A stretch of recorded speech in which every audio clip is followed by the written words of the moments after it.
Intoxicação alimentar é um problema bastante comum, não é verdade? Ela acontece após a ingestão de água ou alimentos contaminados por bactérias, vírus, fungos ou toxinas. Os sintomas geralmente são náuseas, vômito, diarreia e um mal-estar geral. Eu vou conversar sobre esse assunto com a Graciele Leão, ela é nutricionista, ela vai falar com a gente ao vivo sobre esse tema. É um tema que impacta muito na saúde da gente e pode ter consequências bem graves, viu? Por isso que é tão importante a gente ficar atento, claro, àquilo que a gente consome, especialmente quando a gente está fora de casa. Então, se você vai fazer alguma refeição fora de casa, é fundamental que você tome bastante cuidado para evitar uma possível intoxicação, que, claro, né, pode ser bastante grave, pode evoluir, então é importante a gente ficar sempre atento às recomendações de profissionais como a Graciele, que eu vou falar agora. Doutora, bom dia, seja muito bem-vinda. Bom dia, é um prazer estar aqui. Doutora, quais são os principais agentes causadores da intoxicação alimentar? Então, a intoxicação alimentar, ela gera sintomas, né, como você falou, como diarreia, febre, e os agentes que são causadores vai depender do micro-organismo que aquele alimento estava contaminado. Então, nós temos aí uma gama de bactérias que podem causar esses sintomas, né, de intoxicação alimentar, esse quadro de intoxicação alimentar. Nós temos aí Staphylococcus aureus, nós temos casos mais graves, por exemplo, de intoxicação por toxina botulínica, em que a gente tem comprometimento do sistema nervoso central. E nós temos os famosos coliformes fecais, Escherichia coli. Então, são bactérias, a gravidade e o agente causador, os sintomas que vão aparecer no indivíduo, vai depender do tipo de bactéria em que aquele alimento estava contaminado, ou água, né, como você falou. Doutor, e existe algum remédio para tratar a intoxicação alimentar ou isso vai depender de cada caso? Vai depender muito dos sintomas que forem aparecer. O médico é o profissional habilitado para poder fazer esse tratamento.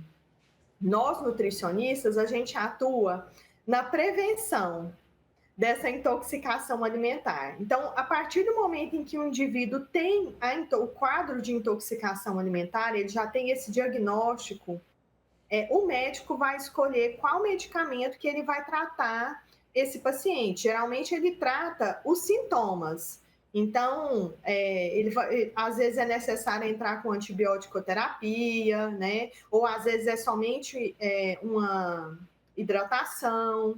Então, isso vai depender da bactéria e dos sintomas. E aí, muitos devem estar se perguntando, né? Mas se depende da bactéria e dos sintomas, como que eu vou distinguir uma bactéria da outra? É justamente pelos sintomas. Então, aqueles indivíduos que começam a apresentar, por exemplo, alterações neurológicas, confusão mental e dificuldades até mesmo do sistema locomotor, né? Há um grande risco de uma chance de intoxicação por toxina botulínica. Então, nesses casos, é necessário uma abordagem mais específica para tratar a intoxicação pela toxina botulínica.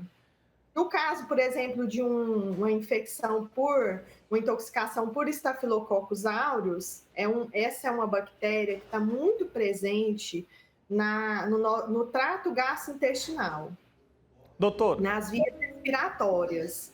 Então, geralmente, o tratamento vai ser com antibiótico-terapia e tratar os sintomas, né? Às vezes o indivíduo apresenta febre também. Doutora, vou sentar aqui para a gente continuar batendo o nosso papo. Quero saber se existem alimentos que são mais perigosos, que apresentam mais riscos para a gente desenvolver uma intoxicação alimentar ou não. A gente pode se infectar ingerindo qualquer tipo de alimento que não foi devidamente preparado ou devidamente armazenado. Wilker, os alimentos mais perigosos são aqueles alimentos que têm maior atividade de água. são alimentos que têm maior teor de água na sua composição. Então, vamos dar alguns exemplos. Leite é um alimento extremamente perigoso, carnes, ovos. Então, esses alimentos que têm maior atividade de água são alimentos que têm maior chance de se contaminarem, né, por bactérias, de terem um crescimento bacteriano, devido a más condições de conservação desse alimento. E qual é o maior risco da intoxicação alimentar? É a desidratação mesmo? A desidratação é um quadro assim que o indivíduo começa a apresentar também confusões mentais, né? E ele pode ter queda na pressão arterial, mas a gente tem quadros de complicações neurológicas e algumas até irreversíveis, né? Como, por exemplo, da toxina botulínica. Então, não é somente a febre, né? E esses sintomas aí relacionados à desidratação. Começa geralmente com febre, com um transtorno gastrointestinal, a diarreia, e aí isso pode evoluir.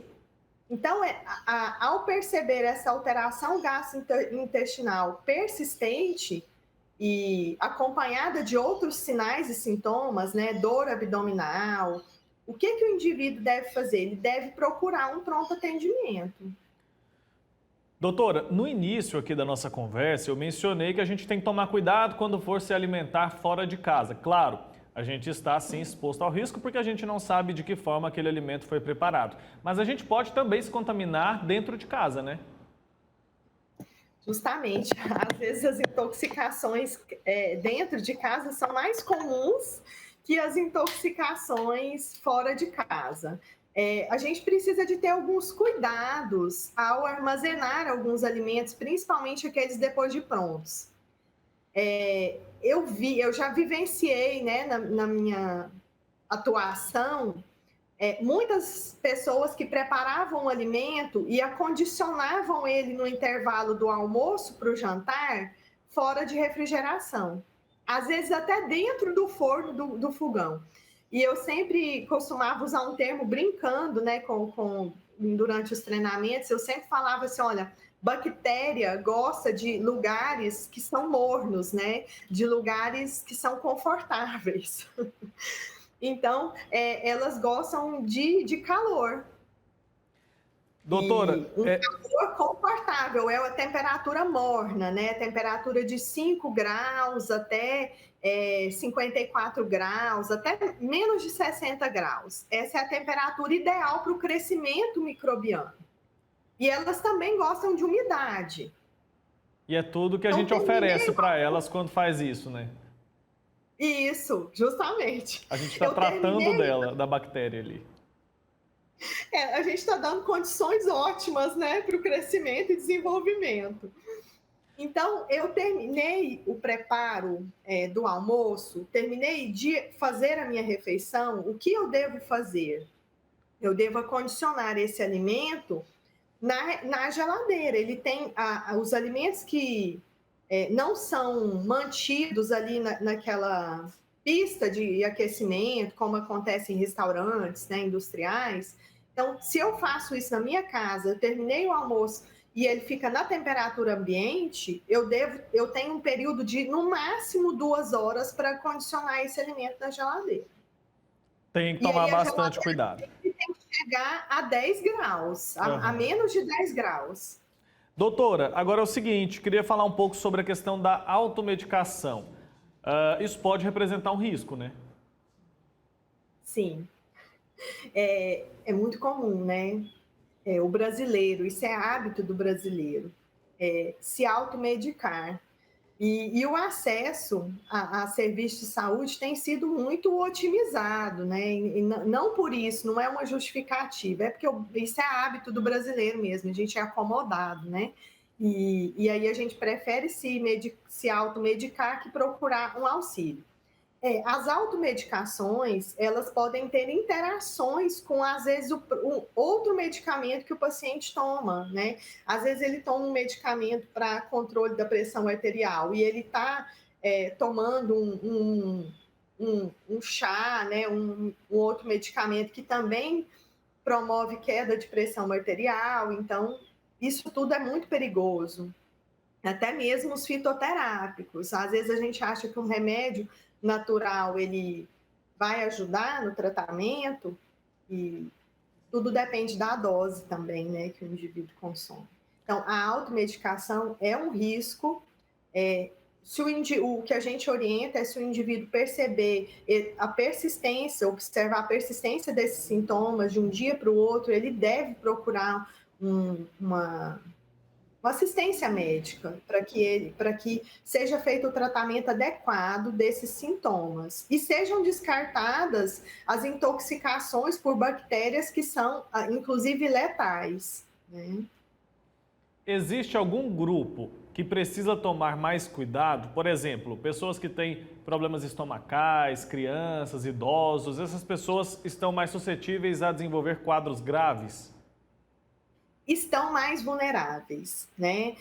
As pessoas que têm problemas gastrointestinais, as pessoas que estão imunodeprimidas, em tratamento quimioterápico, as pessoas que são portadores da síndrome da imunodeficiência adquirida, né? Várias doenças autoimunes, então, doença celíaca. Então, essas pessoas, elas já têm uma vulnerabilidade maior, além de crianças que têm uma imunidade também mais comprometida, né? E idosos. E, além disso, a microbiota intestinal desses indivíduos, que são os micro-organismos saudáveis que estão ali presentes no intestino, ela também pode estar comprometida e pode comprometer esse combate, né, dessa intoxicação alimentar. Doutora, muito obrigado pelo seu tempo aqui com a gente, viu? Obrigado também pelas dicas de prevenção, né, com relação à higienização e ao armazenamento dos alimentos. Até uma próxima oportunidade, tá bom?